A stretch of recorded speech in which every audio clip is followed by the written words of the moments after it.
ஒரு நாள் அரசன் தன்னுடைய நாட்டு மக்களின் நிலைமையை பற்றி தெரிந்து கொள்றதுக்காக மாறு வேடத்துல நகர்வலம் போறான். அப்போ நகரத்துல 2 பிச்சைக்காரர்கள் பிச்சை எடுக்கிறத பாக்குறான். ஒரு பிச்சைக்காரன் கடவுள் பெயரை சொல்லி பிச்சை கேட்கிறான். இன்னொருத்தன் அரசனின் பெயரை சொல்லி பிச்சை கேட்கிறான். அரசன் தன்னுடைய சேவகர்களிடம் அந்த 2 பிச்சைக்காரர்களையும் தன்னுடைய அவைக்கு அழைத்து வரும்படி ஆணையிடுறான். அவர்கள் அந்த 2 பிச்சைக்காரர்களையும் அவைக்கு அழைச்சிட்டு வராங்க. அரசன் அவர்களிடம், நீங்க 2 பேருமே பிச்சை எடுக்கிறத நான் பார்த்தேன். ஒருத்தர் கடவுளுடைய பெயரை சொல்லியும் இன்னொருத்தர் அரசரின் பெயரை சொல்லியும் பிச்சை எடுக்கிறீங்க. இதோடைய காரணம் என்ன அப்படின்னு சொல்லி கேட்கிறான் அரசன். அதற்கு கடவுள் நம்பிக்கை கொண்ட பிச்சைக்காரன், அரசே, இந்த உலகம் முழுவதையும் காப்பவன் இறைவன் தான். இறைவனின் அருளால் மட்டுமே ஒருவன் செல்வந்தனாக மாற முடியும். அதனாலதான் இறைவனுடைய பெயரை சொல்லி நான் பிச்சை கேட்கிறேன் அப்படின்னு சொன்னான். இன்னொரு பிச்சைக்காரன், அரசே, இறைவன் கண்ணுக்கு தெரியாதவன். ஆனால் கண்ணுக்கு தெரிந்த விஷயம் அரசன் மட்டும்தான். அரசனால மட்டும்தான் ஒருத்தன் செல்வம் பெற முடியும். அதனாலதான் நான் அரசன் பெயரை சொல்லி பிச்சை கேட்கிறேன் அப்படின்னு சொன்னான். அரசன் 2 பேரையுமே அனுப்பி வச்சிடுறாரு. தன்னுடைய அமைச்சர் கிட்ட இதை பற்றி ஆலோசிக்கிறார். அமைச்சரும் அரசன் கிட்ட, அரசே, முதல் பிச்சைக்காரன் சொன்னதுதான் சரி. இறைவன் அருள் இருந்தால்தான் இந்த உதவியை எல்லாம் நம்ம பெற முடியும் அப்படின்னு சொல்றாரு அமைச்சர்.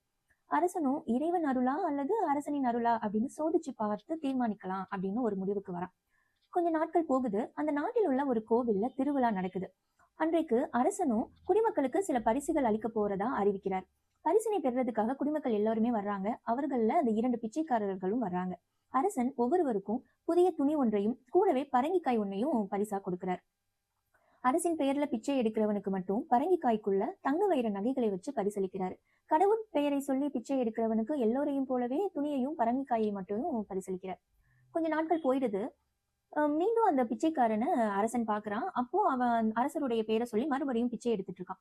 இதை பார்த்ததுமே மன்னனுக்கு ஒரே குழப்பமா போயிடுது. நான் பரங்கிக்காய்க்குள்ள தங்க வேற நகைகளை வச்சு பரிசளிச்சும் இவன் ஏன் இப்படி பிச்சை எடுத்துட்டு இருக்கான், அதுக்கான காரணம் என்ன அப்படின்னு அவருக்கு ஒண்ணுமே புரியல. உடனே அந்த பிச்சைக்காரன்ட்ட போய், நான் தான் அன்னைக்கு உனக்கு பரிசு கொடுத்தேனே, அதுக்கப்புறமும் நீ ஏன் பிச்சை எடுத்துட்டு இருக்க, அதோட அவசியம் என்ன அப்படின்னு கேட்கிறான்.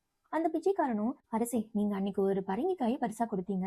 அதை நான் 5 வெள்ளிக்காசுகளுக்கு ஒருத்தன்ட்ட வித்துட்டேன். அந்த 5 வெள்ளிக்காசுகளை வச்சு எத்தனை நாளைக்கு நான் சாப்பிட முடியும்? அதனாலதான் மீண்டும் பிச்சை எடுக்க வந்துட்டேன் அப்படின்னு சொல்றான். அதை கேட்ட அரசனுக்கு பயங்கர கோவம் வந்துருது. அடே மூடனே, நான் உனக்கு பரிசளித்த பரங்கிக்காயில தங்க வேற நகைகளை வச்சிருந்தேன். நீ அதை வெட்டி பார்த்திருந்தா உண்மை என்னன்னு தெரிஞ்சிருக்கும் அப்படின்னு அவனை திட்டிட்டு அங்க இருந்து கிளம்பி போயிடுறார்.